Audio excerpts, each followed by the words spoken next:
Hello, and welcome to the UTA Graduate School Thesis and Dissertation Seminar. We want you to graduate as much as you want to graduate, so the goal of this seminar is to make you aware of the graduate school formatting requirements and of other aspects related to the thesis and dissertation process in the hope that your passage through the graduate school is as easy as possible. On the graduate school website, you will find all the forms needed for your graduation. ETD stands for Electronic Thesis and Dissertation.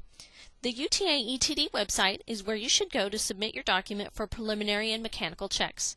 All thesis and dissertation related deadlines are listed on the academic calendar. This includes deadlines for applying for graduation, scheduling your defense, submitting your document for mechanical check, defending your thesis or dissertation, the final approval deadline, and the final submission deadline. Let's talk about each of the following elements: front and back matter, preliminary check, mechanical check, and unconditional pass.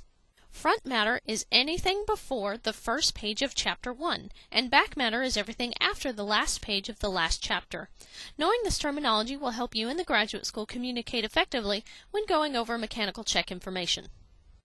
A preliminary check is not required, but may be helpful to those of you who are not familiar with any particular style of formatting.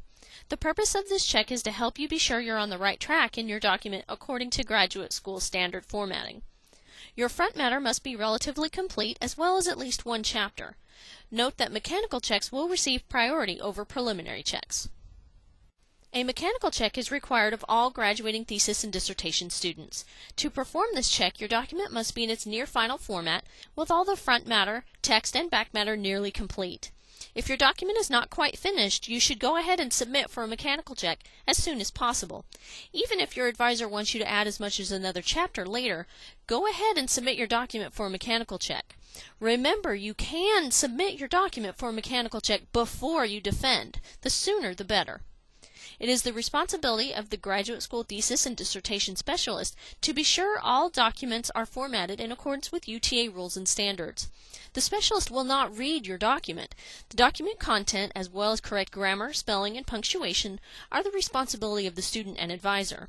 The template is based on the Turabian Guide for Writing Thesis and Dissertation Documents. Some departments want students to use a style other than Turabian, such as APA or MLA. These are acceptable. Electronic submission means you submit your document via the ETD website, and your document is stored digitally for future researchers to view via the UTA Library website and web archives. People who want to view your document will be able to do so within the bounds of any restrictions you put on your document when you set up your ETD account. Because of this digital service, no paper copies need to be handed in to the graduate school. In addition to being accepted by the graduate school, your document must also be accepted by your committee. This acceptance is communicated to the graduate school via the final master's exam report or the dissertation defense report. You must pass your defense unconditionally to be able to graduate. If you pass with conditions but do the remedial work by the end of the semester, your supervising professor must notify the graduate school via memo or email to graduate.graduation@uta.edu. The message should include that you met the conditions of your defense, the date you met those conditions, and that you should now be considered as passed unconditionally. Remember to view the calendar to be sure you meet graduation deadlines. Among other things, you must apply for graduation, submit the form to schedule your defense, submit your document for mechanical check, defend, have your document accepted, and submit the final paperwork at the end of the semester. Formatting templates can be found on the graduate school website. They are based on Kate Turabian's Manual of Style. For questions about electronic submission, you can consult the FAQ section on the ETD site, found under Support and Training, or you can email us at graduate.graduation@uta.edu. Eric Frierson is on staff at the UTA Library. He has compiled some documents explaining different aspects of MS Word formatting you may find helpful. These handouts cover more than just how to bold, type, or center figures. These handouts offer a comprehensive set of easy-to-use instructions and tools that will help you with margins, figures, tables, and other items the graduate school requires in the formatting of your document.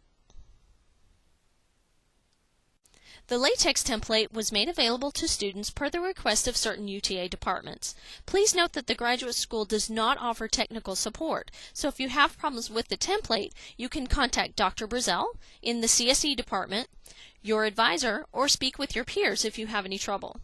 There are also some blogs on which you may find information on solving problems you may have. There are some things you need to know concerning the setup of your ETD account and how you format certain sections of your document. Let's go over these now. The rules on margins are relatively strict.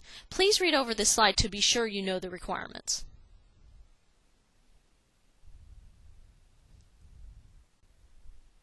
Remember that your front matter page numbers must be in lowercase Roman numerals, with the first page number showing on the acknowledgments page. The pages before the acknowledgments page are counted, but do not have a page number on them. In your text, you must use Arabic style numerals, and the first page of Chapter 1 is page 1. UMI charges $55 to register your copyright for you. Most students do not request copyright. Please read through the information on this slide. If you have questions, you may email us at graduate.graduation@uta.edu or contact ProQuest UMI via the Support and Training tab on the ETD site.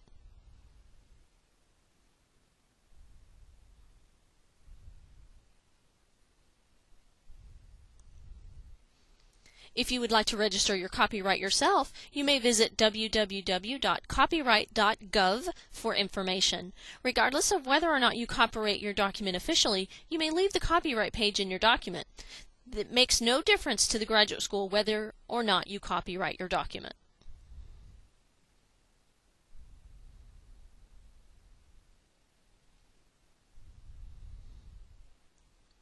You may choose either Roman or Arabic style for the numbering of your chapters in your document. Just note that whatever method you use in the table of contents must also be used in the text. Please be sure you do not list the table of contents in the table of contents.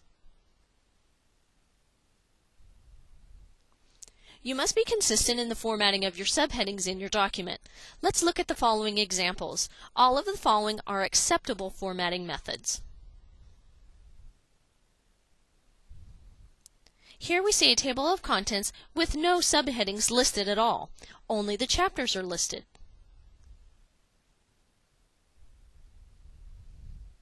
Here we see a table of contents with the chapters and the first set of subheadings listed.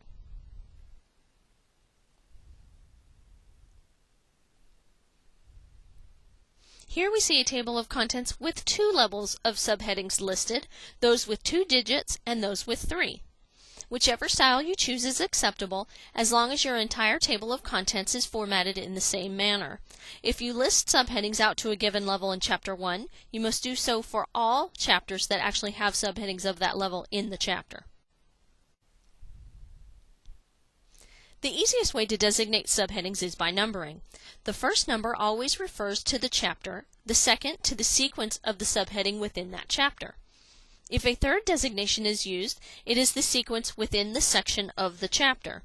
There is no limit to the number of digits a subheading may have, but the more digits they are, the harder it may be for you to keep the numbers in order. Here is an example of subheading formatting in a document. The first level has 2 digits and is centered and underlined. The second has 3 digits and is in italics.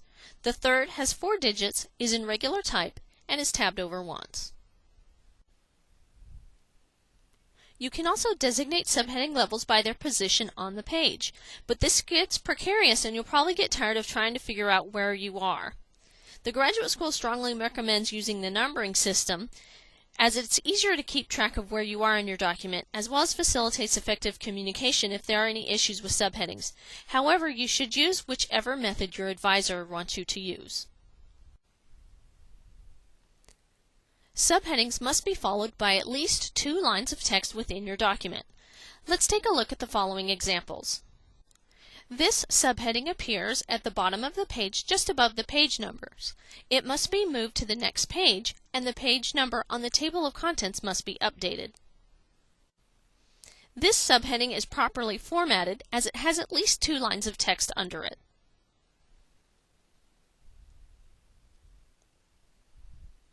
Now let's talk about the list of illustrations, also called the list of figures. You can use just one number for your figures, or you can use the two-digit system. If using two digits, the first digit corresponds to the chapter, the second to the sequence of the figure within the chapter.